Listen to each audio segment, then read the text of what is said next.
ಕೃಷಿ ಭೂಮಿಯನ್ನ ಎಂಸ್ಯಾಂಡ್ ಹೆಸರಲ್ಲಿ ಬರಿದು ಮಾಡುವ ಕಾರ್ಯ ಪುಣಚ ಗ್ರಾಮದ ಮೂಡಂಬೈಲು ಗೋಳಿತಡಿ ಎಂಬಲ್ಲಿ ನಡೀತಾ ಇದೆ. ಕಳೆದ 6 ತಿಂಗಳಿನಿಂದ ಕಾರ್ಯಾಚರಿಸುತ್ತಾ ಇರುವ ಕಲ್ಲಿನ ಕೋರೆಯಲ್ಲಿ ಅಳವಡಿಸಲಾದ ಯಂತ್ರಗಳ ಶಬ್ದ ಹಾಗೂ ಕಲ್ಲಿನ ಹುಡಿಯಿಂದ ಆಸುಪಾಸಿನ ಮನೆಯವರು ವಾಸಿಸಲಾಗದ ಪರಿಸ್ಥಿತಿ ನಿರ್ಮಾಣವಾಗಿದೆ ಎಂದು ರೈತ ಮುಖಂಡ ಮಹಾಬಲ ಶೆಟ್ಟಿ ಆರೋಪಿಸಿದ್ದಾರೆ. ವಿಟ್ಲದಲ್ಲಿ ಸುದ್ದಿಗೋಷ್ಠಿಯಲ್ಲಿ ಮಾತನಾಡಿದ ಅವರು, ಈ ಬಗ್ಗೆ ಅಧಿಕಾರಿಗಳಿಗೆ ಮಾಹಿತಿ ನೀಡಿದರೂ ಕೂಡ ಅವರು ಸೂಕ್ತ ಕ್ರಮವನ್ನ ಕೈಗೊಳ್ಳುತ್ತಾ ಇಲ್ಲ. ಸ್ಥಳೀಯ ನಿವಾಸಿಗಳು ಅಸ್ತಮಾ, ಕೆಮ್ಮು, ಶೀತ ಸಹಿತ ಬೇರೆ ಬೇರೆ ಕಾಯಿಲೆಗೆ ತುತ್ತಾಗ್ತಾ ಇದ್ದಾರೆ. ಕಗ್ಗಲ್ಲಿನ ಕೋರಿಯನ್ನ ನಿಷೇಧಿಸುವಂತೆ ಜಿಲ್ಲಾಧಿಕಾರಿ, ಸಹಾಯಕ ಆಯುಕ್ತರು, ತಹಶೀಲ್ದಾರ್, ಭೂ ಮತ್ತು ಗಣಿ ಇಲಾಖೆ, ಸ್ಥಳೀಯ ಪಂಚಾಯತ್ ಆಡಳಿತಕ್ಕೂ ಮನವಿಯನ್ನ ಸಲ್ಲಿಸಲಾಗಿದೆ ಎಂದು ಹೇಳಿದರು. ಸಾಧಾರಣ ಎಂಸ್ಯಾಂಡ್ 6 ತಿಂಗಳಿಂದ ಹೇಳ್ಬೋದು. ಮಳೆಗಾಲದ ಪಕ್ಕ ಗೊತ್ತಾಗಲಿಲ್ಲ. ಈಗ ಅದು ಧೂಳು ಬರ್ತಾ ಉಂಟು. ಸೌಂಡು ವಿಪರೀತ.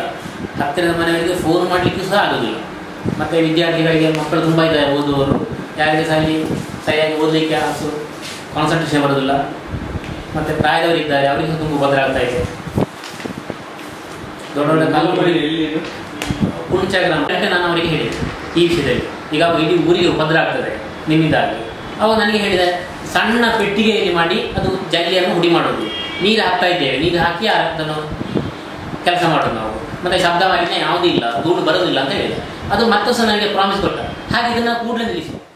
ಕರ್ನಾಟಕ ರಾಜ್ಯ ರೈತ ಸಂಘ ಹಸಿರು ಸೇನೆಯ ವಿಟ್ಲ ತಾಲೂಕು ಸಮಿತಿ ಕಾರ್ಯದರ್ಶಿ ಸುದೇಶ್ ಭಂಡಾರಿ, ರೈತ ಮುಖಂಡರಾದ ಶ್ರೀನಿವಾಸ ರೈ, ಪದ್ಮನಾಭ ಎಂ, ಚಂದ್ರಹಾಸ ರೈ, ಮೊಹಮ್ಮದ್ ಶರೀಫ್ ಮತ್ತಿತರರು ಸುದ್ದಿಗೋಷ್ಠಿಯಲ್ಲಿ ಉಪಸ್ಥಿತರಿದ್ದರು.